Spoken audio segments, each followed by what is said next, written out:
2 రోజులుగా నేనేదో అక్రమంగా మా లేవాక రెవెన్యూ గ్రామంలో భూములు కాజేశానని, మేడా విజయశేఖర్ పెద్ద భూ కబ్జాదారుడని, నేనేదో వైసీపీ ప్రభుత్వంలో పలుకుబడిని ఉపయోగించి ఫ్రీ హోల్డ్లో భూములు సంపాదించాలని రకరకాల కథనాలు వస్తున్న నేపథ్యంలో రాజంపేట ప్రజలకు అట్లాగే కడప జిల్లా ప్రజలకు ఒకసారి వాస్తవాలను వివరించాలా, 10 మందికి ఇక్కడ జరుగుతున్న వాస్తవాలేంటో తెలియాలనే ఈరోజు ఈ ప్రెస్ మీట్ నిర్వహిస్తున్నాం. నిజంగా ఇది చాలా బాధాకరం. నేనున్న ఊరి పేరు చెన్నయ్య గారిపల్లి. అక్కడ చాలామంది మేడా వాళ్ళకందరికీ కూడా భూములు ఉన్నాయి. మా వంశపారంపర్యంగా కూడా కొన్ని భూములు వచ్చాయి. 100 ఎకరాల భూముల నుంచి 10 సంఖ్యలో 5 సంఖ్యలో కూడా వచ్చిన దాఖలాలు ఉన్నాయి అందరికీ. మేడా కుటుంబం అనేది చాలా పెద్ద కుటుంబం. ఒక 300 మంది వ్యక్తులు ఉంటారు మేడా కుటుంబంలో. మేడా కుటుంబం అంటే కేవలం మేడా రఘునాథ్ రెడ్డి గారు, మేడా మల్లికార్జున రెడ్డి గారు కాదు. వారు ఒక వ్యక్తికి మేడా రామకృష్ణారెడ్డి కొడుకులుగా వాళ్ళు, మేము మేడా చంద్రశేఖర్ కొడుకుగా నేను, ఇంకా చాలామంది మా తాతగారికి చాలామంది కజిన్స్ ఉన్నారు, వాళ్ళకు మళ్ళా కొడుకులు ఉన్నారు. ఇది చాలా పెద్ద కుటుంబం. పేరు మాత్రం మేడానే. ఎవరెవరికో ఈ రోజున్న పరిస్థితుల్లో నా దగ్గరికి చాలామంది మేడా వాళ్ళు వచ్చారు. నిన్న మాకందరికి నోటీసులు వచ్చాయి ఇదంతా అని. నేను ఒకటే, మేడా మల్లికార్జున రెడ్డో మేడా రఘునాథ్ రెడ్డో తప్పులు చేస్తే వాళ్ళ మీద రాయడం తప్పులే. మేడాలో ఎవరు ఉన్నా అందరూ తప్పులు చేసినట్టు అన్యాయం. రెండవది, నన్ను కూడా హైలైట్ చేసి నేను కూడా ఏదో భూ కబ్జాదారుడని నేను సిగ్గు పెట్టి ఒక విషయం చెప్తున్నా ఈరోజు మీకు అందరికీ. నాకు మా నాన్నగారి నుంచి అనువంశికంగా వారసత్వంగా ఇంతవరకు 1 సెంటు భూమి లేదు. దయచేసి అందరూ గ్రహించాలి. దగ్గర నుంచి నాకు 50 ఎకరాలు 100 ఎకరాలు 10 ఎకరాలు భూమి వచ్చిందని గర్వంగా చెప్పుకుంటారు అందరి ముందర. నేను సిగ్గు విడిచి ఈరోజు ప్రెస్ మీట్ గురించి చెప్తున్నా. మేడా చంద్రశేఖర్ రెడ్డి దగ్గర నుంచి మా నాన్నగారి దగ్గర నుంచి నాకు 1 సెంటు కూడా వారసత్వంగా రాలేదు. దయచేసి అందరూ గమనించాలా. ఏదైతే పేపర్కి వచ్చిందో 2 ఎకరాల, ఈరోజు ఒక పేపర్లో 2 లైన్స్ ఇచ్చారు నాకేదో భూమి ఉన్నట్టు ఆన్లైన్లో. ఒకటేమో 2 ఎకరాల 37 సెంట్లు డీకేడి భూమి. దీనికి సంబంధించి నిన్ననే నాకు కలెక్టర్ గారి జేసీ గారి దగ్గర నుంచి ఒక నోటీస్ వచ్చింది. దీని మీద మీరు ఎక్స్ప్లెనేషన్ ఇవ్వండి అని. దీంట్లో ఖాతా నెంబరు 416, సర్వే నెంబర్ 1242/2, ఎక్స్టెండ్ వచ్చి 2 ఎకరాల 37 సెంట్లు. ఇది నాకు వచ్చిన, ఎందుకంటే నేను మేడా కుటుంబంలో నా పేరు కూడా మేడా ఉంది కాబట్టి మేడాకంతా తగిలించాను. దీంట్లో ఏమి రాశారంటే 2023లో ఒకసారి ఏదో పేపర్ కథనాల వల్ల ఆ రోజున్న కలెక్టర్ అప్పుడున్న ఎంఆర్ఓ గారిని, నందలూరు ఎంఆర్ఓ గారిని ఒక ఫైల్ రన్ చేయమంటే, ఎంక్వైరీ చేయమంటే, ఆ ఎంక్వైరీలో ఆ ఎంఆర్ఓ గారు ఇచ్చిన రిపోర్ట్ 2023లో దాన్ని కూడా రెఫర్ చేశారు. 2023లో ఎంఆర్ఓ, నందలూరు ఎంఆర్ఓ ఒక ఫైల్ సమర్పించారు కలెక్టర్ గారికి, అప్పుడున్న కలెక్టర్ గారికి. ఆ ఫైల్ ఆధారంగానే ఈరోజు నోటీస్ ఇచ్చారు. దాంట్లో నా పేరు కూడా ఆ రోజు పేపర్లో రావడం, మేడా విజయశేఖర్ రెడ్డి అనే వ్యక్తి కూడా 2 ఎకరాల 37 సెంట్లు ఉందని. నాకు తెలిసినంత వరకు రెవెన్యూ రూల్స్ ప్రకారం పట్టా భూమి లేని ఏ వ్యక్తికైనా 5 ఎకరాల లోపల డీకేడీ భూమి ఇచ్చే రూల్ గవర్నమెంట్కు ఉంది, తీసుకునే హక్కు ప్రజలకు ఉంది అప్పుడున్న రూల్స్ ప్రకారం. ఈ రోజు అయితే 2 ఎకరాలే. ఇది ఎప్పుడు ఇచ్చారు నాకు ఈ భూమి? ఇదిగో ఇది ఈ పాస్బుక్ బ్యాంకులో ఉంది, దీని మీద క్రాప్ లోన్ నడుస్తుంది, అందుకనే దీన్ని జిరాక్స్ కాపీ తెచ్చా. ఇది పాస్బుక్. నేను సంపన్న నేతనంట, సంపన్న నేతలైతే నేను ఇప్పుడు ఇంటర్నేషనల్ లెవెల్లో నేషనల్ లెవెల్లో రాజకీయాలు చేయాలి. ఇప్పటికే నేను ఒక రాజ్యసభ ఎంపీగాను లోక్సభ ఎంపీగాను చక్రం తిప్పేవాడిని. నేను సంపన్న నేతలో కాదు రాయపాటి ప్రజలందరికీ తెలుసు. ఇక్కడ చూస్తే మీరు 1995లో అప్పుడున్న ఆర్టీఓ సీల్ ఉంది, ఎంఆర్ఓ సీల్ ఉంది. 95లో నాకు పాస్బుక్ ఇచ్చారు. ఈ 1242 అనే సర్వే నెంబర్ ఎట్లా వచ్చింది అంటే 1975లో మార్క్ దీస్ వర్డ్స్. నేను పుట్టక ముందర నేను 76లో పుట్టా. 75లోనే ఈ భూమి సబ్ డివిజన్ అయింది. ఈ 1242 సర్వే నెంబర్ ఎలా వచ్చిందంటే అప్పుడున్న old survey number block number అది. ఆ బ్లాక్ నెంబర్ 120 ఎకరాలతో ఉంది. ఆ బ్లాక్ నెంబర్లో అది ఆ బ్లాక్ సర్వే నెంబర్ వచ్చి 78. ఆ 78 సర్వే నుంచి దాన్ని సబ్ డివిజన్ చేసి చిన్న చిన్న బిట్లుగా ఆ రోజున్న పరిస్థితి ప్రకారము భూమి లేని వాళ్ళకు డీకేడీలు ఇచ్చారు. ఆ డీకేడీలో భాగంగా 1242/2లో 2 ఎకరాల 37 సెంట్లు 1979లో 75లో సబ్ డివిజన్ అయితే 79లో మా అమ్మగారైన మేడా సుమిత్రాదేవి, ఇప్పుడు ఏనామె, నేను పుట్టిన 2 సంవత్సరాలకి చనిపోయారు. 80 ప్రాంతంలో చనిపోయారు ఆమె. 76లో నేను పుట్టే 80 ప్రాంతంలో చనిపోయారు. అంటే నాకు 3-4 సంవత్సరాల వయసు. 77లో సబ్ డివిజన్ అయితే 79లో మేడా సుమిత్రాదేవి గారికి అప్పుడున్న పరిస్థితి ప్రకారము ఏదో పాస్బుక్ ఏదో ఇచ్చింటారు. ఆమె 80లో చనిపోతే ఆ భూమి ఆమె ఒక్కడే కొడుకుని, నేను 2 అక్క చెల్లెలు నాకు, నేను ఒక్కడే కొడుకుని. ఆ భూమిని ఆమె తర్వాత ఎవరికి వస్తుంది? కొడుకే వస్తుంది కదా. నేను ఒక్కడే కొడుకుని. దాని ప్రకారం 1995లో నాకు అప్పటి ఖచ్చితంగా 18 నుండి 19 పడింది. ఒక భూమి నా పేరు రావడానికి నాకు ఇవ్వడానికి ఖచ్చితమైన వయస్సు ఆ రోజుకి వచ్చింది కాబట్టి 95లో నా పేరు మీదకి మళ్ళా పాస్బుక్ ఇచ్చారు. ఆ రోజు నేను రాజకీయ నాయకుడిని కాదు, మా నాయన రాజకీయ నాయకుడు కాదు, మా ఇంట్లో ఎవడు మండల స్థాయి దాటి రాజకీయం చేసేవాళ్ళు లేదు. మా గ్రామం వరకు మా మండలం వరకు మేము రాజకీయం చేస్తా ఉన్నాం. మేము అక్రమంగా కాజేసే పరిస్థితులు లేవు. పైగా ఈ భూమి మీరు అనుకున్నట్టు ఏ రాజపాడ పక్కన నదుల పక్కన కాదు.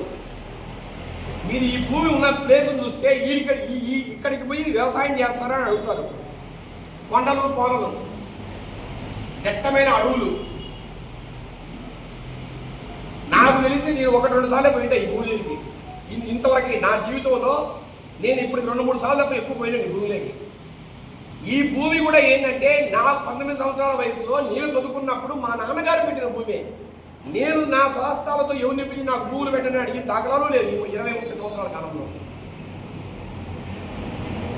దీంట్లో ఏదైనా తప్పుంటే నేను దేనికైనా సిద్ధం. తర్వాత దీనికి సంబంధించి అప్పుడే కొత్తగా 1495లో అప్పుడు 1Bలో నా పేరు ఎక్కించాను. తర్వాత 2006-7లో ఏదైతే నాకు లభ్యమయ్యాయో మా ఇంట్లో ఈ రికార్డు నేను ఇంతవరకు ఎప్పుడు చూడాల. ఫస్ట్ టైం చూస్తున్నా. ఎందుకంటే నాకు ఈరోజు పేపర్కి ఈ ప్రెస్ మీట్ చెప్పాల్సిన అవసరం ఉంది కాబట్టి ఇవన్నీ తీసుకువచ్చాను. నా దగ్గర నేను ఆ రోజున ఎంఆర్ఓ 2006-7 ప్రాంతంలో ఆ రోజున ఎంఆర్ఓ అంటే 20 సంవత్సరాల ముందర ఆ ఎంఆర్ఓ విఆర్ఓ సంతకం. విఆర్ఓ గారు ఆ రోజు మాకు భూమి ఉన్నట్టు రాసి దీని అడంగల్ పహాని పైన రాశారు. ఇక్కడ అడంగల్ పహాని 2006. ఆ రోజుకు మా నాయన పెద్ద రాజకీయకుడు కాదు. నేనైతే ఆ రోజు రాజకీయాల్లో కూడా లేదు. ఇంక ఎక్కడ మేము అక్రమంగా దోచేసాం. మిగతా వాళ్ళలాగా 300-400 ఎకరాలు కొట్టేసి ఎస్టేట్ కట్టుకునే రోజులు రాజకీయ నాయకులు ఉన్నారు. 100 ఎకరాలు దోచేసి మామిడి చేసుకునే నాయకులు ఉన్నారు. ప్రతి ఎంపీడీసీ ప్రతి సర్పంచ్కి ఈరోజు మినిమం 10 ఎకరాలు. ఏడనో చూడండి, మీరు ఏ ఊళ్ళోకి వెళ్ళండి, ఒక్కసారి రికార్డు బయట తెరిస్తే మీరు 6 మండలాల్లో ప్రతి ఎంపీడీసీ ప్రతి సర్పంచ్ స్థాయి నాయకుడు ప్రతి ఒక్కరికి ఒక 10 ఎకరాలన్నా డిగ్రీ భూములు ఉంటాయి. అట్లాంటిది నేను ఇంత మేడా కుటుంబం నుంచి వచ్చేవాడిని, నాకు 2 ఎకరాల భూమి ఉండకూడదా? 2 ఎకరాల 37 సెంట్లు ఏ రూల్ ప్రకారం ఎత్తుకున్నా ఇది జెన్యూనే. నేను నిన్న జాయింట్ కలెక్టర్ ఆదర్శ్ గారితో మాట్లాడా. ఆయన కూడా మీ ఎక్స్ప్లెనేషన్ మీరు ఇవ్వండి.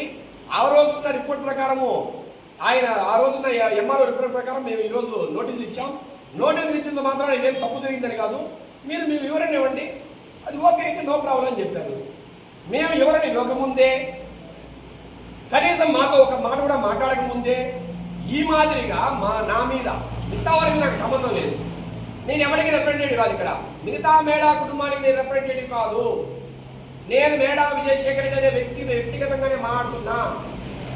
వారికి వారు కావాలని మాట్లాడుకుంటారు ప్రెస్ మీట్ పెట్టుకొని. నా మీద ఈ రకంగా బురద జరుగుతూ ఇంత దారుణంగా కథనాలు అనడము న్యాయం కాదని ఈ సందర్భంగా కూడా అందరికీ కూడా మనం చేస్తున్నా. దయచేసి ఎవరైనా సరే ఆరోపణలు చేసిన నేపథ్యం ఉంటే తప్పులే, నా మీద ఆరోపణలు నేనే చేయొచ్చు, ఎందుకంటే రాజకీయాల్లో ఉండేప్పుడు సర్వసాధారణ ఆరోపణలు చేయడం. కానీ కనీసం ఒక్కసారి నా ఎక్స్ప్లెనేషన్ తీసుకోవడానికి కూడా ఈ సందర్భంగా మిమ్మల్ని అందరూ కూడా వేడుకుంటున్నాం. ఎవరైనా నా మీద ఆరోపణ చేయాలనుకున్నప్పుడు నా ఎక్స్ప్లెనేషన్ అడగండి. నేను తప్పు చేశానా లేదా అని ఒక్కసారి నన్ను కూడా అడగండి అని దయచేసి అందరినీ కూడా వేడుకుంటూ, నేనేమి ఎవరి మీద ఇప్పుడు ఆరోపణ చేయట్లే, బట్ నా మీద వచ్చింది కాబట్టి నేను ఈరోజు ఒక క్లారిఫికేషన్ ఇవ్వాలా, ఈ రాజంపేట ప్రజలకు తెలియాలా, కడప ప్రజలకు తెలియాలా, మేడా విజయశేఖర్ తప్పుడు వాడు కాదు, నేను ఎవరిని దోచుకోవాలా. రెండోది, ఫ్రీ హోల్డ్లో నీ భూమి ఎట్లా వచ్చిందని కూడా కొంతమంది నన్ను ప్రశ్నిస్తున్నారు. ఈ 2 ఎకరాల 37 సెంట్లు ఫ్రీ హోల్డ్లో ఎలా వచ్చేసిందని. నేను ఒకటే చెప్తున్నా, 2022లో అన్నమయ్య జిల్లా ఉద్యమం జరిగిన తర్వాత నాకు వైసీపీకి ఏదైతే మిగతా మేడా వాళ్ళతో సంబంధం ఉందో అవి తెగిపోయాయి. ఆ తర్వాత నేను ఎవరిని ఇన్ఫ్లుయెన్స్ చేయలే, ఎవరితోనూ నాకు మాటలు లేవు. నేను ఏ అధికారి దగ్గర పోయి నాకు ఫ్రీ హోల్డ్లో ఈ భూమి ఇవ్వండి అని ఎవరిని అడగలా. నందులూరు మండలంలో ఈ పాయింట్ నోట్ చేసుకోవాలి అందరూ కూడా, నందులూరు మండలంలో 600 నుంచి 700 ఎకరాలు ఫ్రీ హోల్డ్లో, నాట్ ఓన్లీ మేడా, 600 నుంచి 700 ఎకరాలు ఫ్రీ హోల్డ్లో రిలీజ్ చేశారు గవర్నమెంట్. మేమేం అప్లికేషన్ పెట్టుకోలే గవర్నమెంట్కు, మాకు రిలీజ్ చేయండి ఫ్రీ హోల్డ్లో అని. నాకు తెలియని కూడా తెలియదు, నేను ఎక్కడ అప్లికేషన్ పెట్టలా. గవర్నమెంట్ వారే 600 నుంచి 700 ఎకరాల మధ్య నాకు తెలిసిన ఇన్ఫర్మేషన్, మీరు ఎంఆర్ఓ ఆఫీసులో అడిగితే తెలుస్తుంది, నందులూరులో 700 ఎకరాలు రిలీజ్ చేశారు. ఇదిగో ఇవన్నీ కూడా ఫ్రీ హోల్డ్లో వర్తిస్తాయి, ఫ్రీ హోల్డ్ రూల్స్ వర్తిస్తాయి, ఇవన్నీ కూడా మీరు రిజిస్టర్ చేసుకోవచ్చని గవర్నమెంట్ రిలీజ్ చేసింది. దానికి నేనెలా బాధ్యత, నేనెలా గవర్నమెంట్ని ఇన్ఫ్లుయెన్స్ చేసి తెచ్చుకోగలను? నేను మేడానే, మా ఇంటి పనులు మేడానే, దాని అర్థము నేను ఇంకొకరితో కుమ్మక్కయ్యి వైసీపీలో ఉన్న మేడా వాళ్ళతో కుమ్మక్కయ్యి, లేదంటే గవర్నమెంట్ అధికారులతో కుమ్మక్కయ్యో నేను ఎవరిని అడగలా, ఎవరు నాకు ఫ్రీ హోల్డ్ రిలీజ్ చేయలా. 600 ఎకరాలు రిలీజ్ చేస్తే నా పేరు ఉంది దాంట్లో. దయచేసి ఇవన్నీ కూడా ఒక్కసారి ఆలోచించాలా. రాజంపేట ప్రజలు కానీ అట్లాగే కడప ప్రజలు కానీ ఒక్కసారి ఆలోచించండి. నా మీద వచ్చిన కథనాలు పూర్తిగా నిరాధారం. నేను ఎక్కడ ప్రెస్ మీట్ పెట్టమనే పెడతా, ఏ స్థాయికైనా పోరాడతా దీని మీద. నేను ఈరోజే కలెక్టర్ గారికి, జేసీ గారికి కూడా దీని మీద ఎక్స్ప్లెనేషన్ ఇస్తున్నాం. నేను గవర్నమెంట్కి సంబంధించిన అన్ని రూల్స్ను ఫాలో అవుతా. గవర్నమెంట్ ఏమి నన్ను అడిగితే అవన్నీ కూడా మేము ఇవ్వడానికి సిద్ధంగా ఉన్నాం. మిగతా వారిలాగా మీరు ఏమైనా చేసుకోకండి, నేను రాను, నేను అసలు విచారణ కూడా రాననే వ్యక్తిని కాదు. నేను గవర్నమెంట్ను రూల్స్కు ఫాలో అయ్యి గవర్నమెంట్ ఏమడిగినా కూడా, కలెక్టర్ గారు ఏమడిగినా కూడా మేము ఎక్స్ప్లెనేషన్ ఇవ్వడానికి సిద్ధంగా ఉన్నాం. ఈరోజు ఇస్తున్నా కూడా. దయచేసి ఇవన్నీ కూడా ప్రజలే పోవాలా. ఒకవేళ ఇది కూడా తప్పే, ఈ భూమి కూడా నీకు ఉండకూడదని అంటే ఎవరైనా, మళ్ళీ చెప్తున్నా, రాజంపేటలో ఈ తుచ్చమ రాజకీయాలకు అలవాటు పడిన కొంతమంది రాజంపేట సర్వనాశనం చేస్తున్నారు. ఈ తుచ్చమ రాజకీయాలకు అలవాటు పడిన కొంతమంది ఈ 2 ఎకరాలు కూడా నువ్వు అరువుడి కాదు మేడా విజయశేఖర్ రెడ్డి అంటే, ఇది కూడా ప్రజలకు ఇవ్వడానికి నేను సిద్ధం. ఈ 2 ఎకరాల 37 సెంట్లు కూడా నేను గవర్నమెంట్కి దారాదత్త చేయడానికి సిద్ధం. నాకేం ఇబ్బంది లేదు. నేను భూమి లేని వ్యక్తిగా మిగిలిపోవడానికి సిద్ధంగా ఉన్నా. నాకు ఈ 2 ఎకరాల 37 సెంట్లు తప్పితే ఎక్కడ 6 సెంటు భూమి లేదు. ఇక్కడ ఒకటి చూపించారు, ఏదో 8 సెంట్లు ఏదో ఒక నెంబర్లో నాకు ఉందని ఎక్కడో ఒక కథనం వచ్చింది. ఇవాళ పడిన కొంతమంది రాజంపేటను సర్వనాశనం చేస్తున్నారు. ఈ తుచ్చపరి రాజకీయాలకు అలవాటు పడిన కొంతమంది ఈ 2 ఎకరాలు కూడా నువ్వు అరువుడి కాదు మేడా విజయశేఖర రెడ్డి అంటే ఇది కూడా ప్రజలకు ఇవ్వడానికి నేను సిద్ధం. ఈ 2 ఎకరాల 37 సెంట్లు కూడా నేను గవర్నమెంట్కి దారాదత్త చేయడానికి సిద్ధం. నాకేం ఇబ్బంది లేదు. నేను భూమి లేని వ్యక్తిగా మిగిలిపోవడానికి సిద్ధంగా ఉన్నా. నాకు ఈ 2 ఎకరాల 37 సెంట్లు తప్పితే ఎక్కడ 6 సెంటు భూమి లేదు. ఇక్కడ ఒకటి చూపించారు, ఏదో 8 సెంట్లు ఏదో ఒక నెంబర్లో నాకు ఉందని ఎక్కడో ఒక కథనం వచ్చింది. 8 సెంట్లు నాది కాదు, మా నాన్న పేరు మీద కూడా లేదు. అనువంశికం అని వచ్చింది 8 సెంట్లు. మా నాన్న పేరు మీద 8 సెంట్లు లేదు. అది ఆ నెంబరే మాది కాదు, ఎవరిదో తప్పుగా ఆన్లైన్లో పడినట్టుంది. అది ఎంఆర్ఓ గారిని ఎక్స్ప్లెనేషన్ అడగాలి. ఇప్పుడు ఎంఆర్ఓ ఆఫీసులో ఎన్నో నెంబర్ల మీద అటు ఇటు జరుగుతూ ఉంటాయి కొన్ని తప్పులు. వాటన్నిటికీ నేను కారణం కాదు. ఒకవేళ మా నాయన పేరు 8 సెంట్లు నాకు రావడం ఏంటి? ఒక 8 ఎకరాలు 5 ఎకరాలు రావడంలో తప్పలేదు, కానీ 8 సెంట్లు నాకు రావడం ఏంటి? ఏ రకమైన సంబంధము నాకు లేదు ఆ 8 సెంట్లతో. ఆ నెంబర్ మా ఫాదర్ పేరు మీదే లేదు. అది ఏదో తప్పుగా ఎంఆర్ ఆఫీసులో జరిగింది. నాకున్న ఒకే ఒక భూమి 2 ఎకరాల 37 సెంట్లు. నేను అన్ని రూల్స్ ప్రకారము దానికి అర్హుడినే. రెండోది, రాజకీయంగా ఏ రకంగా ఉపయోగించి తెచ్చుకున్న భూమి కాదు. 75 కాలం నుంచి ఆ భూమి ఉంది. అది నేరుగా మా కుటుంబానికే ఇచ్చారు. నేను ఎవరి దగ్గర ఒక ఏదో పేద బలహీన వర్గాల దగ్గరనో, లేదంటే ఎస్సీలనో, లేదంటే ఇంకా ఏమన్నా బీసీలనో వాళ్ళు భయపరిచో బెదిరించో లాక్కున్న భూమి కాదు. భూమి పుట్టిందే నాకు ఇచ్చారు 50 సంవత్సరాలు 40 సంవత్సరాల క్రితం. దయచేసి అందరూ కూడా ఈ విషయాన్ని గమనించండి. దీంట్లో ఇంకెక్కడైనా ఏదైనా ఎక్స్ప్లెనేషన్ అవసరమైనా నేను ఎప్పుడైనా రావడానికి సిద్ధం. ఎక్కడికి వచ్చైనా మాట్లాడతాను. లేదు ఇది కూడా న్యాయం కాదు, నీకు ఇది అన్యాయంగా ఇచ్చారని ఎవరైనా, లేదు కలెక్టర్ గారన్నా, జేసీ గారన్నా, లేదంటే ఈ రాజకీయ నాయకులన్నా కూడా నేను ఆ 2 ఎకరాల 37 సెంట్లు ప్రజలకు ఇవ్వడానికి సిద్ధం. ఈ భూమిని ఈ రోజు ఆ భూమిలో మామిడి చెట్లు ఉన్నాయి. మామిడి చెట్టుతో సహా ఈ భూమిని కలెక్టర్ గారు ఏ పేరు మీద ట్రాన్స్ఫర్ చేసుకోవచ్చు. నేను నాకు సిద్ధంగా ఉన్నాను మరొక్కసారి తెలియజేస్తూ, నేను నిజంగా అక్రమాలు చేసి సంపాదించినైతే నేను ఇవరకు 100,000 కోట్లు పడగలెత్తేవాడిని. నేను ఎప్పుడు అలా చేయను కూడా. చాలా న్యాయధర్మంగా పోయేవాడిని. ఈ విషయం అందరికీ తెలుసు. మరొక్కసారి పునరుద్ఘాటిస్తూ దయచేసి అందరూ కూడా ఇదందరూ కూడా ఆలోచించవలసిందిగా కోరుకుంటూ సెలవు తీసుకుంటున్నా. కడప జిల్లాలోని మరిన్ని వార్తా విశేషాల అప్డేట్స్ కోసం మా SCN న్యూస్ ఛానల్ను తప్పకుండా చూడండి.